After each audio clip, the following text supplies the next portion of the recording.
अस्सलाम वालेकुम viewers, property नामा के प्लेटफॉर्म से मैं मोहम्मद इस्माइल आज आपकी खिदमत में हाजिर again with the new topic.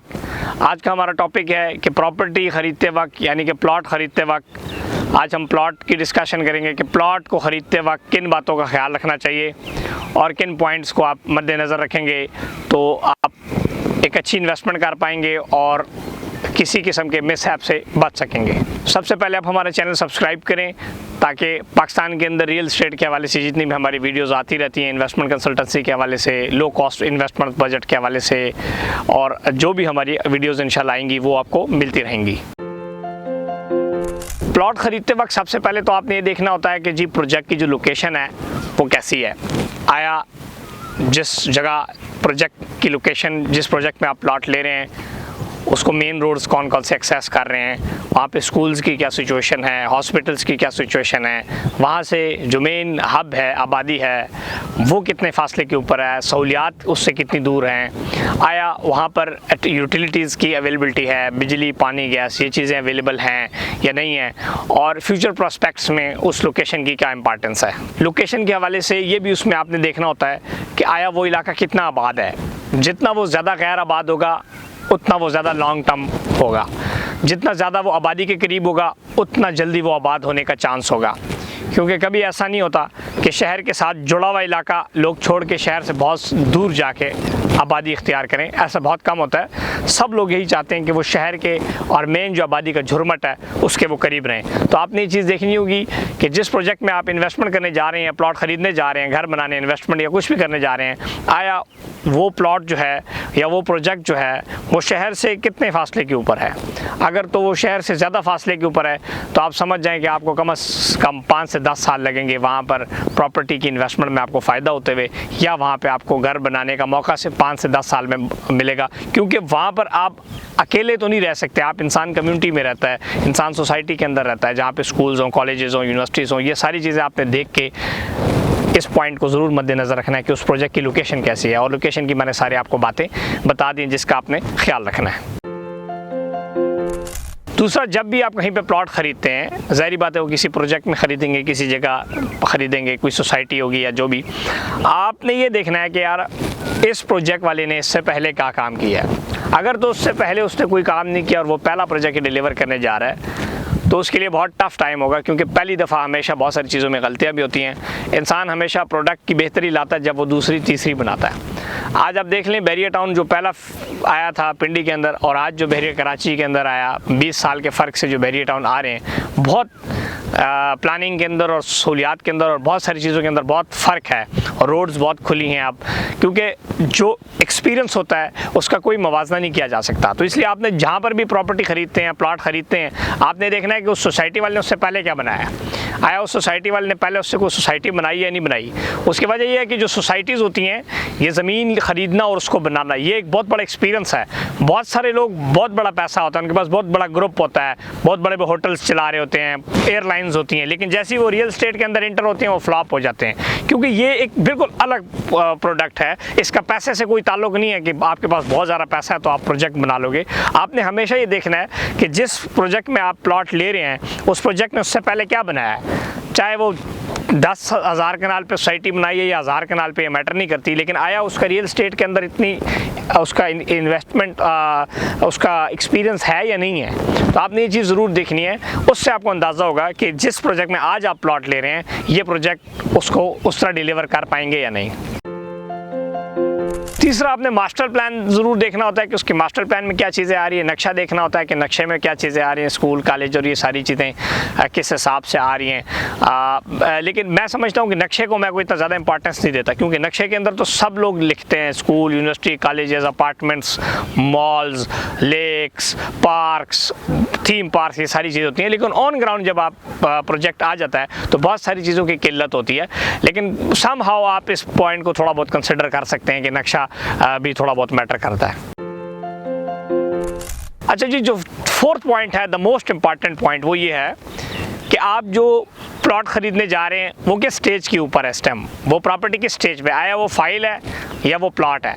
अगर तो वो फाइल है तो फिर आपने बहुत ज़्यादा बारीकबीनी से उस चीज़ को देखना है कि आया उस फाइल के पीछे, उस जिस सोसाइटी की आप फाइल ले रहे हैं उसके पास उतनी ज़मीन है, उसकी लोकेशन है, उसकी डेवलपमेंट कैपेसिटी है बनाने की या नहीं। और ये चीज़ें उसमें भी देखनी है कि आया सरप्लस में तो नहीं सेल हुई भी, नक्शा उसका आया हुआ है, एनओसी उसकी है या नहीं है।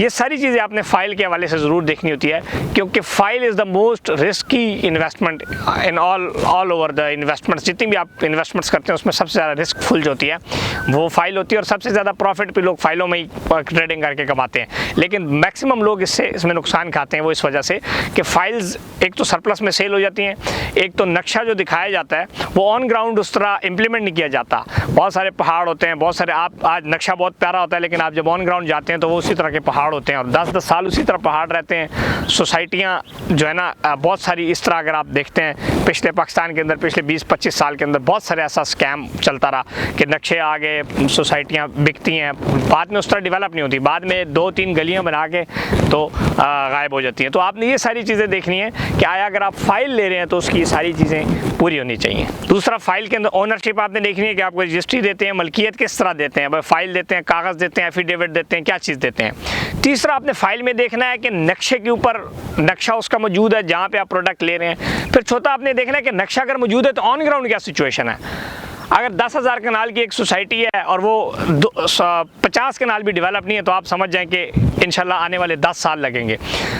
फाइल में ये भी कंसिडर करें कि फाइल जो है हमेशा लॉन्ग टर्म होती है, 5 से 10 साल लग जाते हैं और इससे ज़्यादा भी लग जाते हैं अक्सर। फाइल के अंदर आपने ये भी कंसिडर करना है कि डेवलपमेंट चार्जेस कितने हैं। उसकी वजह यह है कि अगर आप डेवलपमेंट चार्जेस को कंसिडर नहीं करेंगे तो एंड पे आपसे सोसाइटी डेवलपमेंट चार्जेस क्लेम करेगी, जो जिसकी वीडियोस आप मेरी वीडियोस देखते रहते हैं कि डेवलपमेंट चार्जेस कितने होते हैं। उसके लिए आप आने वाली हमारी वीडियोस देखें, उसमें हम बताएंगे कि डेवलपमेंट चार्जेस कितने होते हैं, मुख्तलिफ सोसाइटियों के मुख्तलिफ होते हैं। तो आपने जहन में रखना है कि डेवलपमेंट चार्जेस भी आपसे लिए जाएंगे। उस हिसाब से आपने जहन की कैलकुलेशन करनी है कि यार अगर आप 15 लाख का प्लॉट ले रहे हो उस पर डेवलपमेंट चार्जेस 5 लाख है तो आपने 20 लाख के हिसाब से अपना बजट बनाना है। तो जो फाइल होती है ये एक लॉन्ग टर्म होती है और इसके अंदर जो डेवलपमेंट चार्जेस और ये जो हिडन चार्जेस होते हैं ये चीज़ इसको रिस्कफुल बना देती है। लेकिन नो डाउट फाइल्स अगर अच्छे प्रोजेक्ट्स में ली जाएं तो वो एट द एंड प्लॉट में कन्वर्ट हो जाती है।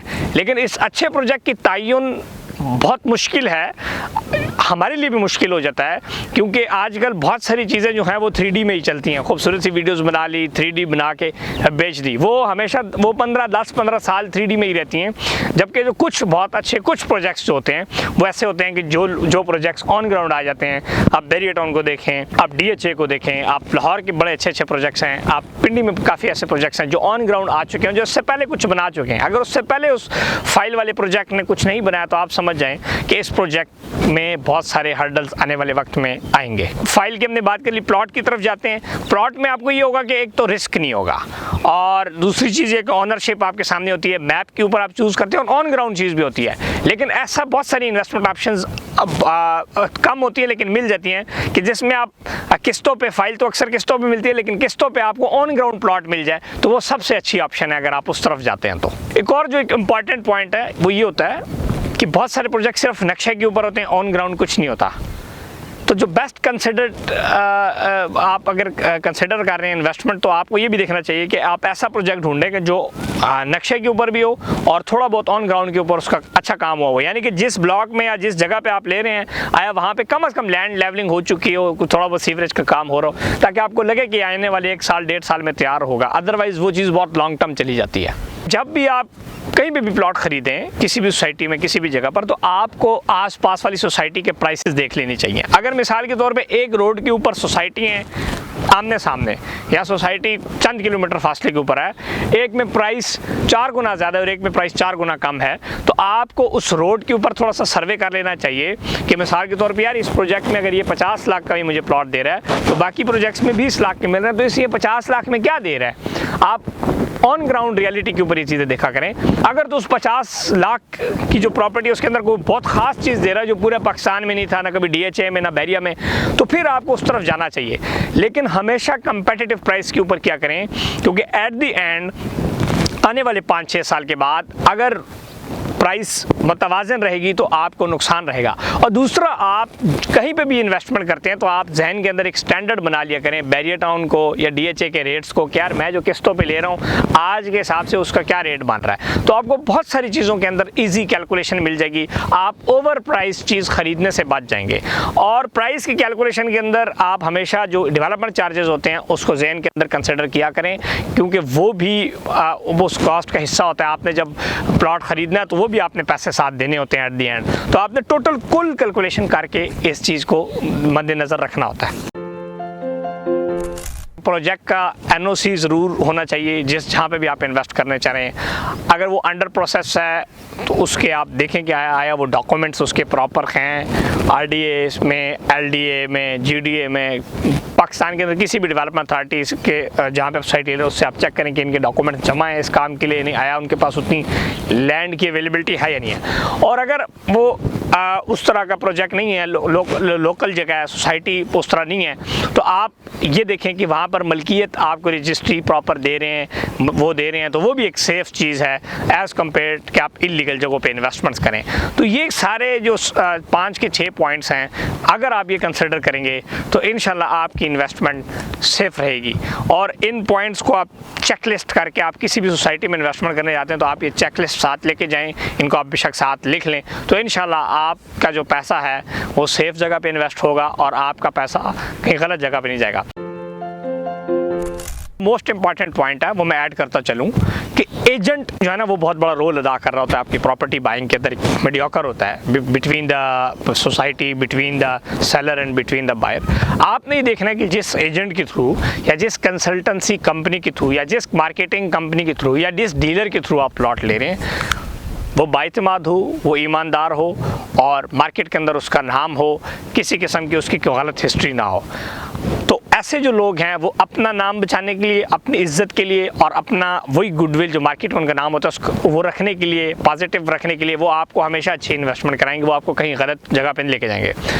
लेकिन अगर आप ऐसे लोगों के थ्रू इन्वेस्टमेंट करेंगे जो आज यहाँ पे दुकान बनाई हुई है, यहाँ से भाग के कहीं और दुकान बना ली, नाम चेंज कर लिया, अच्छा और डीलर का नाम रख लिया, A रियल एस्टेट कर दी, उधर B रियल एस्टेट, उधर C रियल एस्टेट के नाम से, तो ऐसे लोग आपका पैसा गलत जगह पे लगाएंगे या आपके साथ किसी किस्म का स्कैम करेंगे। तो आप हमेशा इन्वेस्टमेंट करते हुए आप जो मीडियोकर होता है, जिस तरह आप अपना इलाज करने के लिए अच्छा डॉक्टर चुनते हैं, तो इस तरह आप रियल एस्टेट में इन्वेस्टमेंट करने के लिए हमेशा अच्छे रियल एस्टेट कंसल्टेंट्स का इंतखाब किया करें।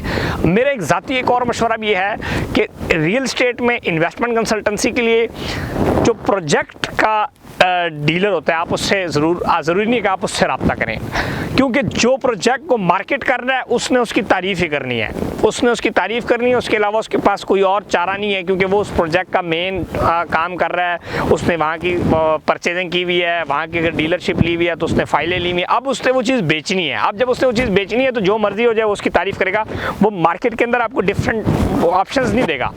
आप ऐसे कंसल्टेंट से रब्ता करें जो कंप्लीट मार्केट रिसर्च रखते हों, जिनके पास डिफरेंट ऑप्शंस हों, वो आपके बजट के अंदर बेस्ट सूटेबल ऑप्शंस आपको दें, ना कि वही अपना मंजन बेचे जिसकी उसने फाइलें खरीदी हुई हैं या जिसकी उसने डीलरशिप ली हुई है, अब वो चीज़ आपको बेच के ही रहेगा क्योंकि वो उसके सर के ऊपर पड़ा हुआ है। तो हमेशा इन्वेस्टमेंट करते हुए आपने हमेशा एजेंट का यानी कि रियल एस्टेट अच्छे कंसल्टेंट्स का इंतखाब करें कि जो आपके बजट में, जो आपकी रिक्वायरमेंट के मुताबिक आपको बेहतरीन चीज़ जो आपको सूट करती होगी वो आपको देगा। मज़ीद इन्वेस्टमेंट कंसल्टेंसी के लिए आप दिए हुए नंबर्स पर रब्ता कर सकते हैं। हमारे पास मुख्तलिफ ऑप्शंस ऑफ इन्वेस्टमेंट्स अवेलेबल हैं। चैनल को सब्सक्राइब करना ना भूलिए ताकि आपको हमारी वीडियोज़ मिलती रहे। अपना बहुत सारा ख्याल रखिएगा। मोहम्मद इस्माइल को इजाज़त दें। अल्लाह हाफिज़।